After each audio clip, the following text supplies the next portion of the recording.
Hi, and welcome back to Scratch. Today, we're going to make green chili glazed pork medallions. If you'd like to support the channel, please like and share this recipe. For this, we'll need 2 pounds of pork tenderloin, a quarter cup of green chili jam, 2 tablespoons of lime juice, and a teaspoon each of salt, pepper, cilantro, and cumin. The weather's not cooperating today, so we'll start by heating an indoor grill to 425 degrees Fahrenheit. Next, we'll pat our pork loin dry with a paper towel. Then we'll slice it into 1-inch thick pieces and trim any excess fat. Next, we'll combine our teaspoon of salt, teaspoon of pepper, teaspoon of cilantro, and teaspoon of cumin.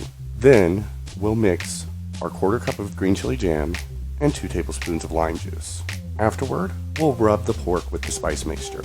After our indoor grill has preheated, we'll glaze one side of the pork loins before placing them on the grill and glazing the other.